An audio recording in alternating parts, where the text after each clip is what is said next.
Hello বন্ধুরা, good morning. কেমন আছেন আপনারা? আশা করছি ভালো আছেন। শীতের সকালে খুব সহজেই একটা দারুণ রেসিপি আপনাদের সাথে শেয়ার করব। তো এটা কম বেশি সবাই কিন্তু আমরা বাড়িতে বানিয়ে থাকি। তো চলো কিভাবে সেটা বানাচ্ছি। এখানে চাউমিনটা আগে আমি সিদ্ধ করে নিয়েছি। আর এখন যেহেতু শীতকাল, বাজারে প্রচুর পরিমাণে সমস্ত রকম সবজি পাওয়া যাচ্ছে। আর এখানে দেখো বিনস, গাজর, একটা আলু আমি অল্প তেলের মধ্যেই কিন্তু দিয়ে দিলাম, একটু সেলো ফ্রাই করে নেব।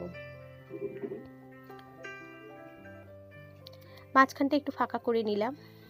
একটু টেস্ট আসার জন্য আমি রসুন আর আদা কিন্তু একটু গ্রেট করে নিয়েছি, আর সেটাই আমি মাঝখানে দিয়ে দিলাম।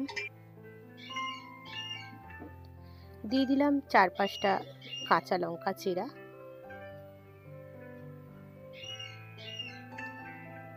হালকা একটু ফ্রাই করে নেওয়ার পর একটা বড় সাইজের পেঁয়াজ স্লাইস করে কেটে নিয়ে সেটাও কিন্তু দিয়ে দিলাম। সমস্ত রকম সবজি দিয়ে এরকম একটা সকালবেলার টিফিন শীতকালে কার না ভালো লাগে। দিয়ে দিলাম এখানে পরিমাণ মতো নুন। চাউমিন তো আমরা সবাই কম বেশি বাড়িতে বানাই, কিন্তু যেহেতু এখন শীতকাল, তো সমস্ত রকম সবজি দিয়ে এরকম একটা মিক্স চাউমিন আমরা বাড়িতে বানিয়ে নিতেই পারি।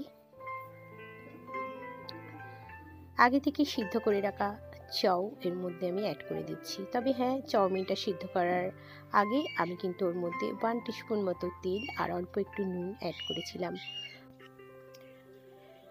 খুব সুন্দর করে আমি চাউ থেকে জলটা ঝরিয়ে নিয়েছি। এরপর কিন্তু সবজির মধ্যে এটা অ্যাড করে দিলাম।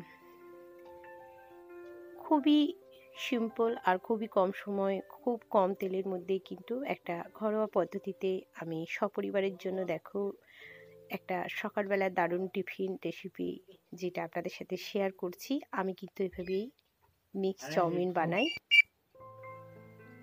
এরপর উপর থেকে দিয়ে দিলাম আমি একটা গোটা চাউমিন মশলা। খুব সুন্দর করে মিক্স করে নেব। আর এর মধ্যে চাইলে কিন্তু আমরা একটা ডিমও অ্যাড করতে পারি। আর এখানে আমি 1 টিস্পুন মতো গোলমরিচের গুঁড়ো অ্যাড করে দিয়েছি। তো সমস্ত রকম সবজি দিয়ে তৈরি হয়ে গেল দারুণ একটা রেসিপি শীতকালের সকালের। তো পুরোপুরি রেডি হয়ে যাবার পর আমি কিন্তু এখানে দিয়ে দিলাম 1 টিস্পুন মতো ঘি। ঘিটা দিলে এই টেস্টটা কিন্তু আলাদাই হয়। তো কেমন লাগলো অবশ্যই জানাবে। যদি ভালো লাগে তাহলে কিন্তু একটা লাইক করো। তো চলো বন্ধুরা, আজকের মতো এই পর্যন্ত। পরের দিন আবারও দেখা হচ্ছে।